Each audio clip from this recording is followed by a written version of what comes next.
दिल्ली में अब से एंड ऑफ लाइफ व्हीकल्स को पेट्रोल और डीजल नहीं मिलने वाला है। यानी कि अगर आपकी पेट्रोल की गाड़ी 15 साल से ज्यादा पुरानी है तो आपको दिल्ली में पेट्रोल नहीं मिलेगा।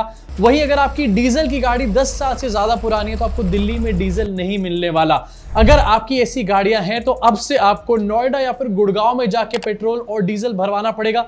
इससे ज्यादा और कुछ भी यहां पर नहीं होने वाला। अपने आप में काफी डम ये डिसीजन है, लेकिन क्योंकि रेखा गुप्ता की तरफ से आया है तो डिसीजन तो डम होना ही था। बात तो सही है। अब आपको जरा दिखाना चाहता हूं कि आखिरकार इस डिसीजन के बाद यहां पर कितनी भारी भरकम एक्शन लिया गया है, कितनी गाड़ियों को यहां सीज कर दिया गया है। इस न्यूज में बताया गया था कि 62 लाख व्हीकल्स जो है पेट्रोल के और डीजल के वो एंड ऑफ लाइफ है, उनको अब से डीजल पेट्रोल नहीं मिलेगा। और ऐसा माना जा रहा था कि इसके बाद तो भैया चलान पे चलान कटेंगे, गाड़ियां सीज होंगी एक के ऊपर एक। लेकिन कल शाम को ये पता चला कि इस पूरे एक्शन के बाद सिर्फ 80 व्हीकल्स जो हैं सीज हुए हैं कल शाम तक। इसमें से भी 68 टू व्हीलर्स हैं और सिर्फ 12 गाड़ियां सीज करी गई हैं। 62 लाख व्हीकल्स में से सिर्फ 80 व्हीकल यहां पर सीज करे गए हैं। इसका मतलब ये है कि बाकी सब लोगों ने कल जाकर के नोएडा और गुड़गांव से पेट्रोल डीजल भरवा लिया होगा। Wow, what a intelligent decision. अब देखो यहां पर ये दलील पेश करी जा रही है दिल्ली की सीएम के द्वारा कि देखो ये जो कार्स हैं, ये जो व्हीकल्स हैं, इनका पोल्यूशन है ये 40% तक दिल्ली के पोल्यूशन में कंट्रीब्यूट करता है। एंड अगर ऐसा हम लोग करेंगे तो दिल्ली में आने वाले टाइम में पोल्यूशन नहीं होगा, जो कि स्मॉग का सीजन होता है। उसके लिए आर्टिफिशियल रेन भी ये लोग कर रहे हैं मानसून के सीजन के अंदर। लेकिन अगर ये दलील यहां पर पेश करी जा रही तो भैया ऐसे तो जो केजरीवाल का मॉडल था ऑड एंड इवन का, वो एक्चुअली में इफेक्टिव था। क्योंकि ऑड एंड इवन की मॉडल में ऑड नंबर की गाड़ियां एक दिन निकलती थी, इवन नंबर की गाड़ियां एक दिन निकलती थी। इसका मतलब व्हीकलर पोल्यूशन जो होता होगा वो अपने आप यहां पर कम हो जाता होगा। लेकिन उस टाइम पर ऑड एंड इवन को, केजरीवाल को लगातार ये लोग कोसने का काम करते थे। आज ये कह रहे हैं कि व्हीकलर पोल्यूशन है, व्हीकल्स को हटा देंगे, पोल्यूशन भी अपने आप हट जाएगा। तालियां हो जाए हिपोक्रेसी के लिए इनके। लेकिन इसमें सबसे बड़ा लूपहोल यहां पर निकल कर आता है कि दिल्ली में जो गाड़ियां हैं जो कि एंड ऑफ लाइफ हो चुकी हैं उनको पेट्रोल डीजल नहीं मिलेगा। लेकिन जो गाड़ियां, जो बसें, जो ट्रक दिल्ली क्रॉस करते हैं, दिल्ली एनसीआर में होते हैं, उसका पोल्यूशन दिल्ली में नहीं आएगा। ये कौन इंश्योर करेगा? आखिरकार 15-15 साल पुरानी बसें, 15 साल पुराने ट्रक खुलेआम दिल्ली के अंदर से चल रहे हैं। आईएसबीटी पे आपको देखने को मिल जाएंगी बहुत सारी बसें, वो सब दिल्ली में और सब धुआंधार छोड़ रही हैं यहां पर। लेकिन उससे रेखा आंटी को कोई प्रॉब्लम नहीं है, क्योंकि उनका जो पोल्यूशन है अकॉर्डिंग टू रिस्की रेखा वो दिल्ली की दहलीज से बाहर छोड़ करके आते हैं, दिल्ली नहीं लेकर आते भाई। अब इस डिसीजन को मैं महाडम क्यों बोल रहा हूं? क्योंकि इसमें दो सिनेरियोज हो सकते हैं। पहला सिनेरियो यहां पर ये हो सकता है कि ये जो पूरा का पूरा ऑर्डर है ये सही तरीके से इंप्लीमेंट ही नहीं करा जाएगा। जितनी भी ये गाड़ियां हैं, जितनी भी टू व्हीलर्स हैं, ये गुड़गांव जाएंगे, गाजियाबाद जाएंगे, नोएडा जाएंगे और बहुत सारे लोग वहां पर रहते भी हैं। वहां से पेट्रोल भरवा करके ये लोग दिल्ली में आया करेंगे, विच मीन्स वहीं का वहीं पोल्यूशन रहेगा इन व्हीकल्स का, कहीं से भी नहीं जाने वाला, दिल्ली के अंदर ही घूमता रहेगा। सिर्फ फ्यूल ना मिलने से आप ये इंश्योर नहीं कर देते कि गाड़ियां नहीं चल रही रोड के ऊपर, तो ये कहीं से सही तरीके से इंप्लीमेंट नहीं हुआ तो पोल्यूशन रहने वाला है। दूसरी तरफ अगर ये इंप्लीमेंट हो जाता है सही तरीके से तो इसका होल एंड सोल बर्डन जो है वो आम आदमी के पूरे कंधों पर आएगा। एंड यूनानिमसली सोशल मीडिया पे ये बात बोली जा रही है कि इसमें पूरा फायदा होगा कार मैन्युफैक्चरर्स का, क्योंकि नई गाड़ियां लोग खरीदेंगे। इसमें फाइनेंस कंपनी का बहुत ज्यादा फायदा होगा क्योंकि लोग लोन कराएंगे। इसमें इंश्योरेंस कंपनी का फायदा होगा क्योंकि इंश्योरेंस लोग खरीदेंगे। सरकार का इसमें फायदा होगा क्योंकि लोग सरकार को टैक्सेस देंगे, जीएसटी तो भरना पड़ेगा ना। लेकिन आखिरकार आम आदमी को यहाँ पर क्या मिलने वाला है? क्या इस सब के बाद आम आदमी को ये श्योरिटी भी मिलेगी कि यहाँ पर अच्छी सांस सूंघने को मिलेगी उनको या नहीं? एंड गेस व्हाट, ये लोग क्या करने वाले हैं इसके बाद? ये लोग यहाँ पर 62 लाख गाड़ियों को सड़क से हटा देंगे। उसके बाद नई गाड़ियां बिकेंगी। जब नई गाड़ियां बिकेंगी तो मनी चर्निंग होगी। मनी चर्निंग होती है तो अपने आप ही जीडीपी बढ़ जाती है। जीडीपी बढ़ जाएगी तो ये दिखा देंगे, देखो ऑटोमोबाइल सेक्टर कितना ऊपर जा रहा है, जीडीपी कितनी ऊपर चलेगी एकदम से। ये क्या चीप टैक्टिक्स यूज करे जा रहे हैं? लेकिन इन चीप टैक्टिक्स का बर्डन जो है वो फुल्ली एंड सोली आम आदमी के कंधों के ऊपर आने वाला है। इनकम यहाँ पर बढ़ नहीं रही है। जैसे जैसे करके लोग गाड़ी के ऊपर अपना बैंक लोन खत्म करते हैं, उसके बाद सोचते हैं कि यार फाइनली हम लोग आराम से गाड़ी चला पाएंगे। लेकिन उसके बाद सामने आ जाती है रिस्की रेखा। एंड ये जो भाई तुम डिसीजन ले रहे हो उससे ये समझा रहे हो कि यहाँ की आबो हवा एकदम से बदल जाएगी। क्या 1 साल के अंदर, 2 साल के अंदर, 3 साल के अंदर दिल्ली लैंडोर या शिमला बन जाएगा? ये भी प्लीज बताओ कि आखिरकार टाइमलाइन इसकी क्या होने वाली है। कितने टाइम में इसके बाद पोल्यूशन कम या फिर खत्म होगा हमारे दिल्ली से? यार तुम ना सवाल बहुत पूछते हो। तुम जो है, तुम्हारे चैनल पे कॉपीराइट स्ट्राइक भेज दूंगा मैं अभी। इनफैक्ट दिल्ली में अगर पोल्यूशन की बात करी जाए तो व्हीकलर पोल्यूशन तो बहुत बड़ा कंट्रीब्यूटर है, लेकिन उसके अलावा जो इंडस्ट्री से पोल्यूशन निकलता है, कंस्ट्रक्शन साइट से पोल्यूशन निकलता है, और भी कई तरीके के पोल्यूशन यहाँ पर होते हैं। उसके ऊपर आखिरकार क्या एक्शन होने वाला है? व्हीकल्स के ऊपर एक्शन ले लिया क्योंकि आम आदमी लोग गाड़ी यहाँ पर चला रहे हैं, लेकिन इंडस्ट्री के ऊपर एक्शन कोई नहीं लिया। समझ रहे हो किस तरीके से यहाँ पर नेक्सस काम करता है? समझ रहे हो ना? अब न्यूज रिपोर्ट्स की अगर मानी जाए तो 40% के आसपास व्हीकुलर पोल्यूशन होता है। इसका मतलब 60% और चीजों से आ रहा है। तो भैया 60% के ऊपर काम करो भाई। पहले आम आदमी की कमर क्यों तोड़ रहे हो? जिनके पास पैसे हैं उनके ऊपर क्यों नहीं टैक्सेस लगा रहे, या फिर उनके ऊपर क्यों नहीं यहाँ पर नई नई चीजें ला रहे तुम लोग? बट इस पूरे मैटर की मेरे हिसाब से बॉटम लाइन यहाँ पर ये है कि नई गाड़ियां वही गाड़ियां कुछ नहीं बिकने वाली। लोग नोएडा जाएंगे, गुड़गांव जाएंगे, वहां से पेट्रोल भरवाएंगे और उसके बाद दिल्ली में धूधा उड़ाने का काम करेंगे। यो रेखा सो डम। अब वैसे नए रूल के अंडर मैंने आपको बताया कि कल यहाँ पर 80 गाड़ियों के आसपास सीज करी गई हैं और लोग रूल अक्सर ब्रेक करते रहते हैं, उनके चालान भी करते रहते हैं। लेकिन सोशल मीडिया पे एक और महानता सामने आई। हमारे मोदी जी ने भी यहाँ पर रूल ब्रेक किया और उनकी गाड़ी का चालान कटा हुआ है और मोदी जी इस चालान को पे भी नहीं कर रहे हैं। अभी बहुत ज्यादा वेरीफाइड नहीं है, लेकिन सोशल मीडिया पे इस टाइम पर बहुत ट्रेंड कर रहा है। एक ट्विटर यूजर ने यहाँ पर मोदी जी की गाड़ी का फोटो लिया, उसमें से नंबर प्लेट में से नंबर निकाला और उससे चालान निकालने का काम किया। एंड ये पता चला कि मोदी जी की गाड़ी पे 3 एक्टिव चालान है। अरे पहले मोदी जी से चालान भरवा लो यार, आम आदमी से बाद में पैसे ले लेना। DL2C AX2964 मोदी जी की ये लैंड क्रूजर है एंड मोदी जी आपको इसके अंदर से बैठे हुए नजर भी आ जाएंगे अपना रोड शो करते हुए। अब डेफिनेटली ये दिल्ली की फोटो नहीं है, किसी और स्टेट की है। पीएम की कार्स अलग अलग स्टेट में अलग अलग जगहों पे होती हैं, पीएम के रोड शो के लिए या फिर उनके ट्रैवल के लिए काम आती है।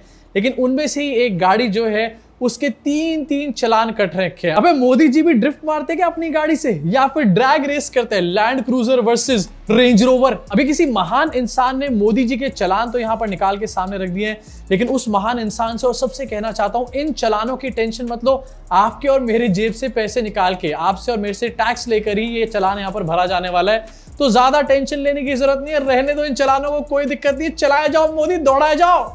अब यहाँ पर व्हीकल्स और रोड्स की बात शुरू हो चुकी है, तो जरा कॉन्ट्रैक्टर्स की भी बात कर लेते हैं। एक कॉन्ट्रैक्टर का वीडियो है जो कि रिसेंटली बहुत ज्यादा वायरल हो रहा है एंड इतना वायरल हुआ एंड इतना ज्यादा उसके ऊपर सवाल उठे कि उस क्रिएटर ने उस वीडियो को ही डिलीट करके रख दिया। अब आप समझ सकते हो कि कितना इस पे हल्ला मच रहा होगा। एक क्रिएटर है, वो लोगों के घर जाते हैं, उनके घर देखते हैं और उनके घर में यूनिक चीजें दिखाते हैं, which is a very good thing. मुझे भी उनके वीडियोस अच्छे लगते हैं। लेकिन रिसेंटली इन्होंने एक वीडियो डाला और यहाँ पर इन्होंने मध्य प्रदेश के कॉन्ट्रैक्टर का घर दिखाने का काम किया। इस घर में पैसा देख करके आपको समझ में आएगा कि इस कॉन्ट्रैक्टर के पास कितना पैसा होगा। एंड अगर मैं नितिन गडकरी जी के यहाँ पर स्टेटमेंट्स और बयान निकाल करके सुन लूं तो ऐसा आपको लगेगा कि कॉन्ट्रैक्टरों को ज्यादा बचत नहीं होती होगी, लेकिन यहाँ पर भैया काफी भारी भरकम पैसा बच रहा है। ये इस कॉन्ट्रैक्टर का घर है और काफी बड़ा अपने आप में घर है। गाड़ियों की कलेक्शन काफी बड़ी है। इन्होंने ये भी बताया इस वीडियो में कि जो भी गाड़ी लॉन्च होती है, इनकी कोशिश रहती है कि पहली गाड़ी यही खरीदें अपने शहर के अंदर। मतलब किस लेवल का पैसा होगा ये आप समझ सकते हो। ऑल्सो वीडियो में आपको दिखाई दे रहा होगा यहाँ पर गोल्ड प्लेटिंग काफी जगह हो रखी है, वॉश बेसिन भी गोल्ड के हैं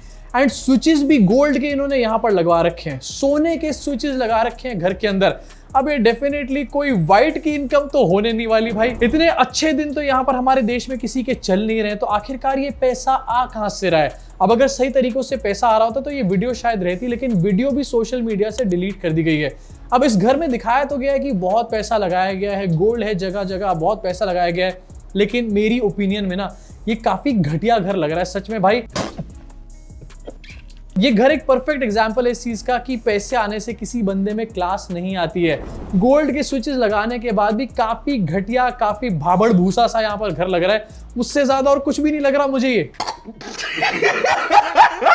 जहां पर आजकल जमाना है सिंपलिस्टिक का, मिनिमलिज्म का, इन्होंने घर में भैया हर चीज भर रखी है। अब घर में तो हर चीज भरी है, लेकिन दिमाग में भी ऐसा लग रहा है कुछ ज्यादा ही यहाँ पर गोबर भर रखा है। अब जहां पर कॉन्ट्रैक्टर्स इस तरीके से रहते हैं, इस तरीके का लाइफस्टाइल एंजॉय कर रहे हैं। रोड्स की हालत जरा कुछ पिछले महीनों में आपको दिखाना चाहता हूं कि स्क्रीन के ऊपर कहीं पर रोड धसी चली जा रही है। और एक ग्वालियर की फोटो है, जयपुर की थोड़े दिन पहले की न्यूज थी, जहां पर रोड केव इन कर गई थी ड्रेन ओवरफ्लो की वजह से। ड्रेनेज सिस्टम जो है वो पूरी तरीके से कोलैप्स कर गया था। इनफैक्ट ये 90 डिग्री वाला पुल आपको अच्छे तरीके से याद होगा। जनता का पैसा वेस्ट करो भाई, कोई दिक्कत नहीं है, लेकिन वेस्ट करके कहां जा रहा है ये भी समझ में आ रहा है। इसके अलावा भुवनेश्वर की थोड़े दिन पहले की न्यूज है, पहली ही बारिश में पूरे शहर के अंदर बाढ़ आ चुकी थी। एक और खबर आपकी स्क्रीन के ऊपर, पुणे की खबर है, 4 लोगों की मौत हो गई थी, 2 मिसिंग हो गए थे, एक ब्रिज कोलैप्स हो गया था। ये हमारे महान ठेकेदार हैं जो कि इस तरीके के इंफ्रास्ट्रक्चर को बिल्ड करने का काम करते हैं। अब ये इंफ्रास्ट्रक्चर बिल्ड कर रहे हैं या फिर अपने घरों की बिल्डिंग को बिल्ड कर रहे हैं, इसकी जांच होनी चाहिए। मोदी जी ने कहा था ना खाऊंगा ना खाने दूंगा,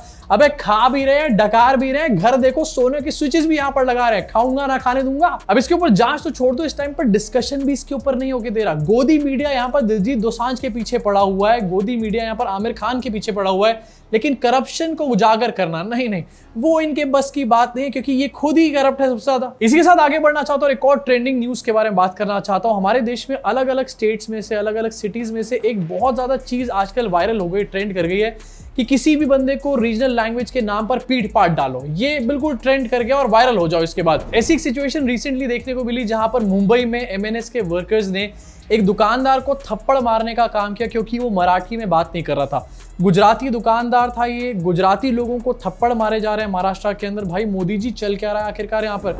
लेकिन इससे फिर से एक बार ये डिबेट शुरू हो गई है कि रीजनल लैंग्वेज को आखिरकार थोपा जा सकता है, और अगर कोई बंदा रीजनल लैंग्वेज नहीं बोलता कहीं पर जाकर के, तो क्या उसको मारना पीटना सही है या फिर गलत है। देखो मेरे हिसाब से किसी भी चीज के लिए मारपीट करना पूरी तरीके से गलत है। आप किसी जगह से हो सकते हो, किसी लैंग्वेज को सपोर्ट कर सकते हो, लेकिन किसी को मारपीट करके अपनी लैंग्वेज को सपोर्ट करना, अपनी लैंग्वेज को प्रमोट करना, ऐसा कहीं भी किसी भी किताब में नहीं लिखा। इनफैक्ट ये जो एमएनएस के वर्कर्स है, इनसे पूछना चाहूंगा, अगर आपने गुजरात के बंदे को पीएम बना करके यहाँ रख दिया, तो आप एक गुजराती बंदे के मुंबई में आकर गुजराती बोलने से इतना ज्यादा परेशान क्यों हो रहे हो। क्या मोदी जी कभी मुंबई में आके गुजराती नहीं बोले होंगे।